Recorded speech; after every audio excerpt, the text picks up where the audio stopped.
今度はここでは黒ヒョウの性格を伝えていきたいと思います。黒ヒョウの全体的なところから、いつでもかっこよくありたいスマートでおしゃれな自信家、仕切りたがりのリーダータイプ、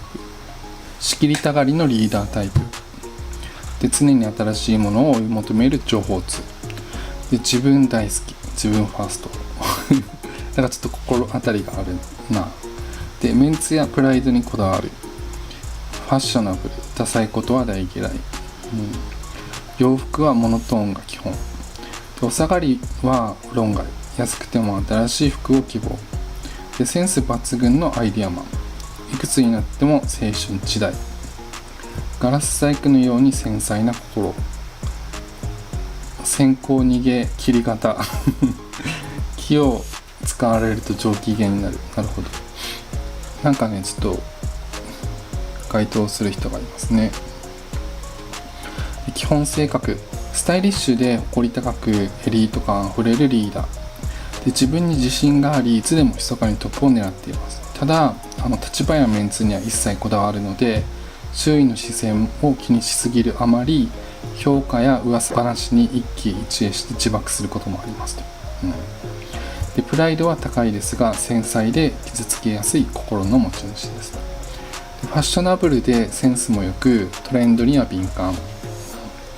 新しいものには目がなく、新製品や新情報を常に追い求めています。で、美意識も高く、実際に美容関係やファッション関係の仕事に就く人も多数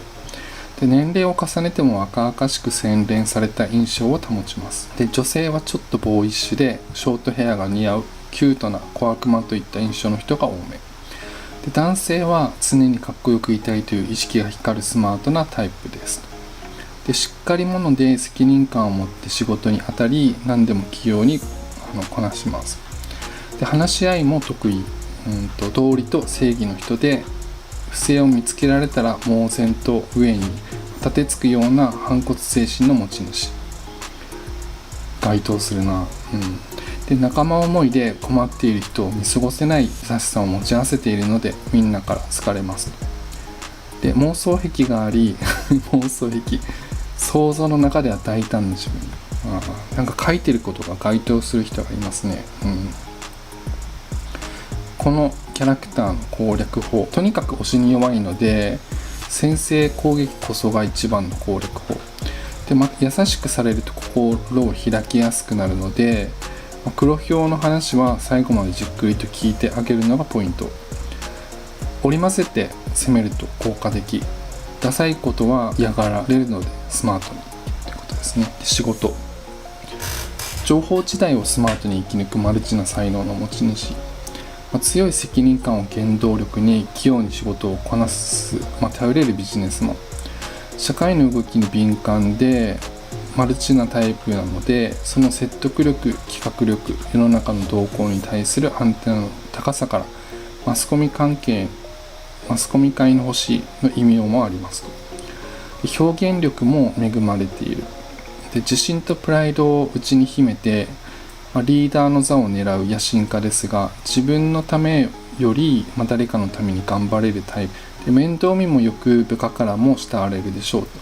で、質の良い情報こそがビジネスの鍵を握る現代は、まさに黒ヒョウの時代と。今現在ね。で、時代が追いついてきたと言わんばかりに、その情報収集力で本領発揮する可能性を秘めていますと。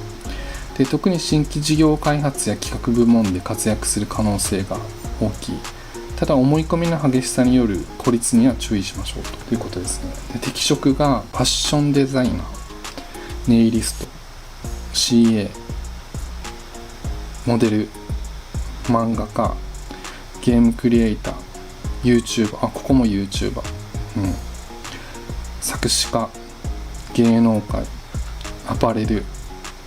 飲食業、IT 業、美容師、臨床心理士っていう職業合ってますよっていう統計学で、健康面、美しく見られたい気持ちを美容と健康維持に生かして、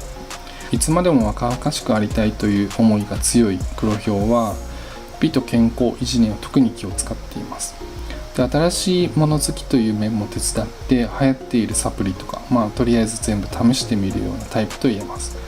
で、かっこよくありたいという思いが本質なので、体型の崩れには敏感で、いつまでも若く美しくいたいという気持ちがアンチエイジングや健康的な体、美肌作りなどにも大いに生かされます。で、体を動かすのも苦にならないタイプなので、ジム通いも楽しみ、爽快に汗を流すと良いでしょう。で、ジム仲間を作って帰りにおしゃべりをしながらティータイムを習慣にすると最高のリフレッシュになって、ますます健康でいられますということです。黒豹の恋愛編。恋に恋する妄想好き、理想の人を求め続けるロマンチストで、頭の中で理想の恋を思い描いている時が一番幸せな妄想家妄想家なんですね、基本的に。で、スタイリッシュでキュートな雰囲気が魅力の女性はいつか白馬に乗った王子様が迎えに来てくれると信じています。で、会話やファッションセンスが光る男性は恋愛至上主義者で、感性やセンスが合えば一瞬で恋に落ちる惚れっぽい体質。男女ともにおしゃれな雰囲気で人気も高いのですが、本命以外の相手からでも告白されるとほだされてしまう一面がある。ほだされるってなんだろうな。なかなかナンバーワンの人と付き合えないのがウィークポイントで、男性は障害があるほど燃えますが、その粘りが続かないタイプ。女性は親しくなるほど相手に批判的になりがち。親しくなるとね。で、束縛や干渉が激しくなっていくので、相手を信じる心を持つようにすると関係が長続きします。らしい。エッチについて、男の人の場合、身も心もぴったりの相手を探して、次から次へと渡り歩きがち。自分がリードする方が好きですと。女性の場合、プライドは高く、下の話は冗談は絶対 NG。 プライドは高く、下話冗談は絶対 NG。 じっくり相手を見定めてから体を許しますと。硬いタイプってことね。結婚について、努力を惜しまない2人で洗練された結婚生活を、黒豹らしいセンスと努力で、スマートな結婚生活を追求で、仕事と家庭の両立や理想の一家を作り上げるための努力自体を苦に感じない頑張り屋さんですと。男女とも綺麗好きなので、常に部屋の中はすっきりと片付け、料理にも意欲的で、近所の付き合いもそつなくこなせますと。で、マイホームなどの夢があれば節約にもしっかり励んで実現させるでしょう。で、女性はソフトな物腰の中に知性が光りますと。で、いわゆる両妻タイプで、男性からすると理想の妻、ただ裏切られた時は一転して逆上しますと。めっちゃ怒るんだろうね。で、スマートさにこだわる男性は結婚しても恋人同士の気分を持ち続けていたいという思いが強く、初対じみた関係性になるとたちまち冷めてしまう可能性がありますと。で、相性のいいパートナーはあなたの自己主張を黙って聞いてくれる懐の深い人が理想。スマートでかっこいい人生を歩んでいるクリエイティブな人とも相性がいいですということですね。お金について、かっこよく生きるのが理想なので、お金の話をすることにはどうしても及び腰になりがちで、お金の重要性はよく分かっているにもかかわらず、プライドが高く見えっ張りなので、大胆に振る舞ったりして損することも多々あります。で、素敵な自分像のために高級店に行って大金をはたくこともある。で、一つのものを大事に使い続けるのも苦手なので、新しい商品を目にするとついつい衝動買いしてしまったりもします。とはいえ、実は金銭感覚はきちんとしている方で、貯蓄を心がけてコツコツ貯めるようなところも持ち合わせています。で、クレジットカードの使用には限度を設けるなど、自分を上手に律することで出費を抑えれば、きちんとお金を貯めていくことはできるでしょう。で、得意の情報収集力が生きる運用などはおすすめ。情報収集能力高いような気がするのはわかる、この黒豹さんで。注意ポイントとして、大金を人に貸してしまったり返済されずトラブルになったりすることもある。で、かっこつけて部下や後輩におごりがちなので限度を設けて、クレジットカードの使用もほどほどにしましょうということですね。で、ポイント、周囲のことは気にしすぎずポジティブ思考で笑顔を見せて、で職場でも友人関係でもご近所付き合いでも理想の自分を追い続け、周りへも人一倍気遣う黒ひょう、常に気を配り、なかなか気持ちの、休まる暇がありませんと。で周囲の会話を自分の噂話なのではないかと疑心暗鬼になってしまうこともあります。で細かいことは気にせず、もっと堂々とあなたらしく自然体で振る舞うようにすると生きやすくなります。で取り越し苦労も多いので、黒ひょうイコール苦労症と言われないようにポジティブになって明るい笑顔を振りまいてくださいと。不安が募った時には心配事の9割は起こらないと言い聞かせましょうと。でスマートな自分であるために努力し続ける姿勢は素晴らしいものですが、時には肩の力を抜くことが大切。何でも聞いてくれる友達がいると救われますと。人間関係のポイント。社交的で人付き合いが上手なので、周囲から愛されますが、付き合いが長くなるほど相手に批判的になる点に注意しましょう。面倒見の良さと粘り強さが人脈をさらに広げていきます。で克服するポイントは、心に余裕を持つとさらに信頼されるリーダーになります。で細かいところに気がつくのはあなたの強みですが、それを相手に指摘したり指図したりするのはやめましょう。小さな親切、大きなお世話と思われてしまいます。なのでおせっかいもほどほどに。でもともとリーダーシップがあってみんなから担ぎ上げられる人なのですから、心に余裕を持って人と接するようにすればさらに大きな信頼を寄せられるようになりますと。で自分の思い通りにならないと感情的に顔が出てしまうタイプなので、周囲の人に不快にしないように注意を払うと良い。で会話に無理やり入り込むのも控えて、人の話に耳を傾けることも覚えましょう。自分中心に生きていると、敵を作ってしまうこともあります。心に余裕を持って自分も相手も大切にしましょうということですね。今回の黒ひょうさんについては6種類のタイプがあります。さらにそれを紹介します。1、面倒見のいい黒ひょう。誰に対しても優しいスタイリッシュな楽天家。身のこなしは洗練されていますが、細かなことは気にしないのびのびとした性格。義理人情に熱いので、困っている人を見ると放ってはおけません。でやや上から目線の傾向はありますが、それは責任感とプライドによるものなので、黒ひょうの中では夢を追うよりも地に足をつけて現実を直視する生き方を選びますと。で多少の困難には屈しない強い信念とプライドの持ち主。で孤独にも強く逆境で力を発揮する独立旺盛なタイプです。恋愛をすると盲目になり暴走する一面もありますと。面倒見のいい黒ひょう。2、情熱的な黒ひょう。パッションと哀愁が共存する魔性の人。あらゆることに熱心に取り組むリーダータイプ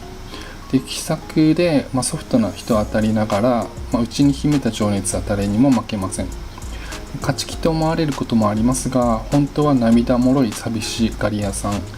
で、独特の鋭い感性は芸術の分野で大いに生かされるでしょう。で人と同じ生き方には興味がないので、自分の道を歩みます。異性の心を虜にする魔法の持ち主でもありますと。で感情が爆発すると自分でもコントロール不能になり、不可解な行動をとって周囲を驚かせてしまうこともありますということです。情熱的な黒ひょう。3、落ち込みの激しい黒ひょう嫌だね、落ち込みの激しい黒ひょう。気まぐれな中に真の強さが光る繊細な努力家。センチメンタルブラックパンサーという素敵な英名を持つ黒ひょうは、大人っぽく穏やかな雰囲気の持ち主、繊細で母性愛にあふれた献身的な生き方をします。頭もよく起点も利くので、物事を素早く理解、饒舌さ巧みな表現力は引きつける魅力にあふれています。で温和な中にも自分の意志を曲げない強さがあり、時に強情な一面を見せます。フレキシブルな考え方が得意なので順応性は抜群ですが、やや気まぐれなところもひらめき重視で美意識高い人。4、感情豊かな黒ひょう。子供のような純真さと深い情緒を持つ自由人。遊ぶことや食べることが大好きな子供のように素直な感受性を宿した人気者。情に脆いピュアな人間性の持ち主。頭の回転が速く何事も上手にこなせる器用さと、自分の失敗を認めてひたむきに努力する素直さがありますと。で趣味も多く、幅広い分野で才能を発揮で、趣味や遊びを通して知り合う友達も多く、みんなのリーダー的存在になれると。やや線の細い情緒的な雰囲気も魅力の一つと。執着心がないので逆に月に恵まれる。実は内心の好き嫌いははっきりしているということですね。5、気取らない黒豹。義理人情に厚く確実にと生きる公平な人。打算的なところがなく義理人情で生きる人格者。誰に対しても公平、誠実に接します。包容力もありますが、自分の世界に踏み込まれることは好まずに一線を引くタイプ。お金は使いより貯めることに興味があり、チャラチャラせずに現実に蓄財しますが、ケチという印象は持たないレアな存在。仕事熱心で職場での信頼も抜群です。で、根性があるので夢に向かって突き進むでしょう。人懐っこい性格は誰からも好まれますと。で、恋に落ちるとかなり大胆に変身するらしい。6、束縛を嫌う黒豹。軽率さとは無縁、密かに努力を重ねる夢追い人。穏やかで礼儀正しい印象ですが、一切の束縛を嫌がる自由な人。誰に語るでもなく自分の夢に向かって努力を重ねる不言実行の人で、いざという時行動力が見事ですと。で、相手の心理を見抜く能力にも長けている。ただ自分の直感を信じるタイプなので、客観的な判断は苦手で、軽はずみなこととは無縁ですが、勝手な夢物語を作るようなところもありますと。で、日本は窮屈なので将来は海外で暮らしたいという野望を持ち合わせた非日常を愛する旅人らしいです。以上が黒豹でした。当たってましたか？どうでしたか？以上です。はい、それでは、それぞれ動物を見ていただいたと思うんですけれども、実はその動物の中にこのなんていうのか属性みたいなのがあって、実は見ていただいた時に月とか太陽とか地球のマークがそれぞれついてたと思うんですよね。動物によって属性みたいなのがあって、実はそこのグループでもいろんなちょっと性格とか行動パターンとか分かれるんですよ、そのグループごとに。でそれとかその動物同士のなんかパワーバランスみたいなのがあって、相性があったりとか、この動物はこの動物を操りやすいとか、なんか変な意味じゃなくてね、なんかこの人はなんか話しててなんか相性いいけど、この人とはなんかうまくいかないなみたいなあるじゃないですか。そんな感じのやつで、この動物とこの動物は相性いいけど、この動物、例えば組織の中にいたらなんか相性悪いみたいな、なんかそんないろいろ実はあって、それも後日ちょっとずつ上げていこうと思うんですよね。なのでそれまで含めるともっと深く入れるというか分かるというか、なので少しずつプラスしていくので、よかったらチャンネル登録、よかったらじゃなくてぜひチャンネル登録をして、シェアして拡散してもらいたいなと思います。 SNS とか、友達とか友人とか知り合いとか、よろしくお願いします。でその他ちょっと今回占いとかもね、動物占い、これ統計学みたいなところが、占いというよりはその心理学とか統計学に近いものだったんですけど、タロット占いっていうのは実はちょっとできるんですよね。それも増やしていきたいと思ってて、そこら辺もぜひ、ちょっと、なぜそれをしてみようかなって思ったの、理由が何点かあって、まずはどっかでも伝えたんですけど、自分の YouTube ってなんか今のところ男性ユーザーが 90% 主張を占めてるみたいで、そういう意味で女性ユーザーも取り込みたいなというのが一つと、僕おばあちゃんが祈祷師をやってて、去年亡くなったんですけども、ちょっと別の不思議体験みたいな動画作ってるんですけど、ぜひそれ探してみてもらいたいんですけどね。なんかいろんなことはスピリチュアル的な霊感的な、ちょっとそういうの結構そのおばあちゃんの影響もあっていろんなことがあったんですよ。そのお話してるんで、それ見てもらうと分かるんで、そういう直感が結構あるので、タロット占いとか遊びでやってたんですよ。YouTube でできるように、コンテンツ増やしていこうかなと思ってるんで、女性の人って占い好きじゃないですかそういう、前は別にそういうことする気なかったんです。増やしていきたいし、チャンネルも登録者増やしていきたいんで、そういったこともしようと思ってます。よろしくお願いします。じゃあ。